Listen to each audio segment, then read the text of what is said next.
everybody, welcome back to the Arsenal Fan Reviews channel and welcome to my preview and predicted lineup for Arsenal versus Sheffield United, kicking off this Sunday the 11th of April at 6:30 p.m. in the Premier League. So what does this game mean for Arsenal? Well, of course, it's Europa League or nothing now, and even though we did draw with Slavia Prague yesterday, we still do have a chance in the second leg of the quarterfinals, exactly 6 days away now, to score a couple goals and go through into the semis.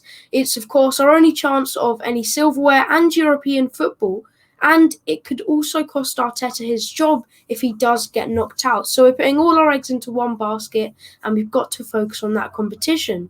This does mean that I'd like to see some youngsters start in this game, potentially maybe in Miguel Aziz or someone like that. But again, we do have to try and win this, do have to try and keep up the confidence, and to try and keep getting the 3 points every week. Because even though these Premier League games from now until the end of the season don't really mean a thing, we don't want to finish somewhere stupid like 15th. We still do want to try and keep ourselves in the top half of the table. And that really does pain me to say that as an Arsenal fan. We want to finish in the top half of the table. We want to finish at the top of the table. But at the moment, we're going to have to lower our expectations. And it really is a shame, isn't it? But what have I made of Sheffield United this season? Well, for them, it's been absolutely terrible. Ever since the beginning, they've been right at the bottom of the league, in the bottom three, and are currently sat 20th place, so are going to get relegated.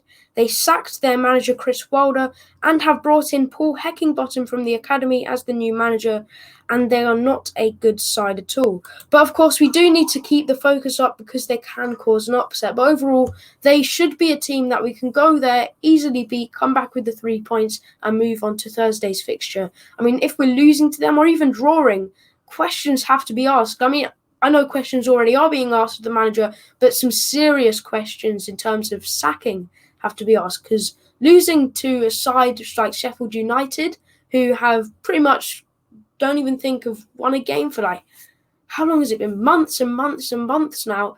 Yeah, it's not a good look at all.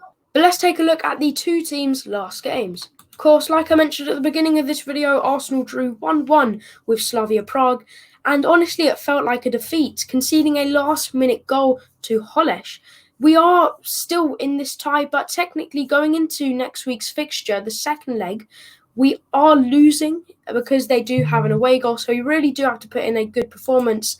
And they have not lost for 30 games at home now, 30 games in a row. So it will be a tough match, but hopefully we can manage to, go there and get a win. But in terms of that performance from last night, it was just so boring. The players didn't really seem to care. But hopefully this game should be easier. And Sheffield United's last game, well, that was a 2-1 defeat to Leeds United. They did put up a good fight, but a Jagielka own goal did set them back one, and they ended up losing again. But like I said, and I'm going to keep saying this throughout this video, and I have already said this a lot of times in this video, we need to keep up the focus because, like I just said, they put up a good fight. So if we are, sat back, putting out a bad lineup, Arteta doesn't really care. We can get embarrassed by this side, and that is not a good look at all.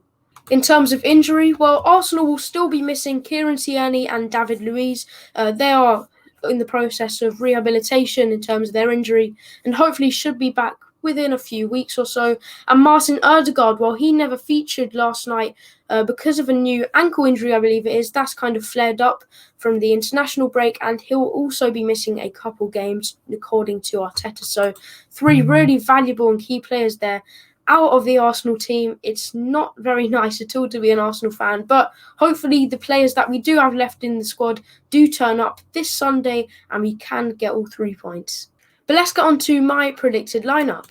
So as always, I'll go with the 4-2-3-1 formation, starting off in goal with Bernd Leno. Of course, lots of people have been putting him out of goal and putting Matt Ryan in there, but I think, once again, that is a step too far. At right back, I go with Chambers. Bellerin's time at Arsenal is up now. He has to go, and that really did prove it after last night's performance. My centre-back partnership, well, I wouldn't mind if it was Gabriel Holding or Marie and Holding or Gabriel Marie.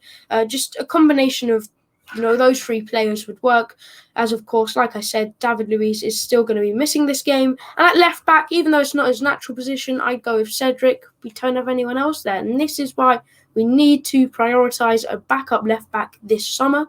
In the midfield, I go with Partey and Xhaka, but then again, I wouldn't mind if we saw Miguel Aziz slotting for either of those two, preferably Partey, which is, I know, coming as a shock to lots of people, but he was so sloppy last night, whereas Xhaka looks quite solid. Then I go with Martinelli, has to start. Smith Rowe, done okay, and we don't have Odegaard to start there, so it's got to be him. And out on the right, either Pepe or Saka. I wouldn't mind either of the two. And my striker would be Pierre-Emerick Aubameyang. We could potentially see Balogun put in there because news has been coming out today that he is about to sign a new contract. Of course, video will be out when that is announced, if it is true. But then again, I don't think Arteta would throw him in straight away. Lacazette, no way after last night's misses. Martinelli, I've got him out on the left there. So it's got to be Aubameyang. And I wouldn't even be that upset with that because, to be honest, after coming on in that final 20 minutes or so, however long he was on the pitch for, he provided an assist and looks like he had a point to prove. He looked very lively, which I did like the look of. But there is only one more thing left to say, and that is my score prediction. And I'm going to be going for a, drum roll, 3-0 Arsenal win. I know. Lots of people are going to be calling me crazy because, over the past couple of weeks, we have not looked like we can even score one goal, to be honest with you.